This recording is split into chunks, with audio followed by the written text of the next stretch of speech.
Tonight, the NBA's two leading scorers, Luka Doncic and Joel Embiid, battle in a West versus East classic. We saw the Dallas Mavericks beat the Sixers 133 to 126. Kyrie Irving and Luka Doncic went absolutely ballistic tonight. James Harden and the 76ers looked really solid, and their bench looked really good in the fourth quarter. And all in all, tonight was a really good game. We're going to get into all of that today, but before we do, I just want to say we're on the road to 1,000 subscribers, so if you're new here and want to support this channel's growth, I'd really appreciate if you consider subscribing. Without further ado, let's get started today talking about the winners, the Dallas Mavericks. Now, I honestly didn't really see the Mavericks winning this game going into tonight. I'm just going to be blatantly honest with you. I thought this was going to be Philly's game, even though it was on the road for Philadelphia and it was at home in Dallas. It just felt like one of those games where the Sixers have been, with momentum, and Kyrie and Luka haven't really been clicking so well. And Joel Embiid comes back from a foot injury, and, I just thought it was going to be all Dallas. But I was completely wrong. Philadelphia, I was completely wrong. The Mavs ran away with this one in the beginning of the third quarter. They started on a 20-4 run, and I have a lot of different things I want to talk about. First and foremost, tonight is a great reminder of how great of a player Kyrie Irving is. He just had his way with the entire 76ers defense from 3, from 18 feet, teething into the defense, on the block. It really did not matter. Kyrie is just such a generational talent. Tonight, he was super efficient and had 40 points, along with Luka's 42 points, which we'll get into in a second. But Kyrie ended up shooting 15 of 22 and hit 6 out of his 8 3-pointers tonight. Really great night for Kyrie Irving and the Dallas Mavericks. It was absolutely electric to watch.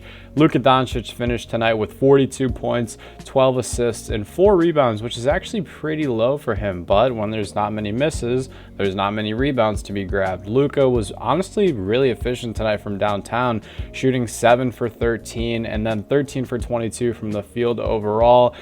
I have really, this third quarter of basketball, I have never seen anything like it in my life. I've seen a lot of great teams. I've seen a lot of great players. But this Mavericks team, Kyrie and Luka in specific, were just clicking on all cylinders. And if you guys were watching this game, you know exactly what I'm talking about. No one was trying to do too much in the starting lineup or on the bench. They were just letting their superstars go to work, and people were playing great in their roles. You guys have heard me talk about that a lot recently, that people have been doing really well in their roles. First person I'd like to shout out, Dwight Powell. He looked amazing doing all the little things tonight on both offense and defense. He didn't have to do too much to get involved tonight, but it was just really cool to see him kind of running with the team and trying to be that ambassador. I feel like the Dallas Mavericks front court as a whole tonight did a really good job of containing Joel. I mean, it's funny that I say containing Joel even though he had 35 points tonight, but he did have 4 early fouls. He picked up that 4th foul right in the beginning of the third quarter, I believe it was, and he just looked pretty flustered. You can never really throw someone as great as Joel off his game, but you can sure hope to contain him, and I feel like they did a really honestly decent job of that. Again, it's funny that I say they decently contained him as he had 35 points, but they did keep him off the glass as he only had 8 rebounds, which I think is really good. I made a tweet in the middle of this game saying it's really good to see Maxi Kleber back out there, and I mean that. In only 20 minutes tonight, he hasn't started yet because it's only his second game back from that hamstring tear. In only 20 minutes, he hit 2 3-pointers tonight and grabbed 6 big rebounds, and it was just so awesome to watch Maxi Kleber out there and helping on the defensive side of things. Christian Wood tonight did not get that much PT, which I thought was interesting, especially considering he came in and had 10 points off the bench right away.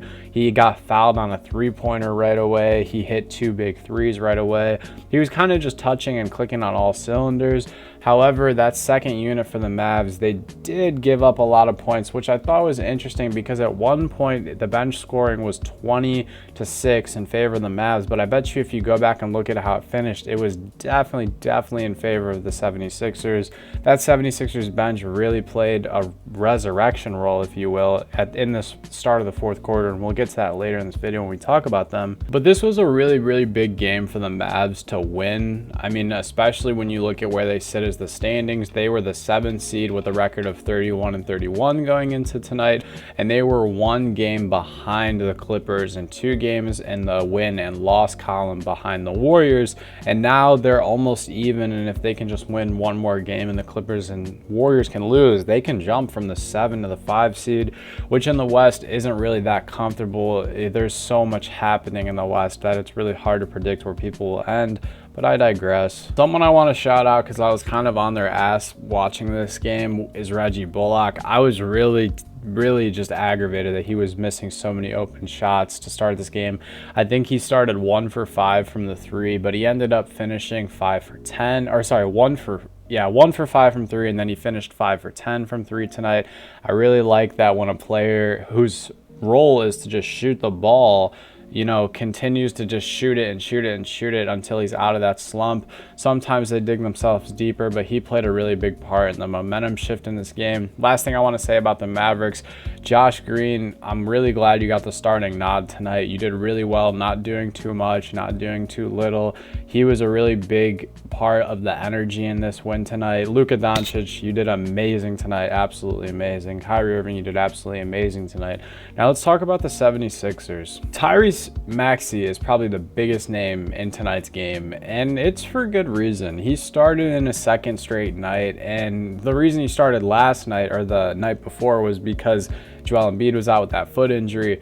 But Tyrese played such a huge part in the comeback of the 76ers. Obviously, they didn't end up winning this game, but they started the fourth quarter on a 17-0 run. And a big part of that was Tyrese Maxey and his willingness to just go out there and compete, even when they're down 20 to start the fourth quarter. I mean, at halftime, it's a tie game. You go into the third quarter, you let up an 18-4 run. You know, Joel Embiid and James Harden go and sit on the bench, and then Tyrese and D'Anthony Melton and a lot of these role player bench guys, they just perform, and I loved seeing that. Tyrese tonight, he finished with 29 points, and they needed all 29 of them if they wanted a shot at winning this thing. It was really just a close game, kind of. I wouldn't say all the way through, obviously, because that third quarter they got outscored by 15 and it was terrible.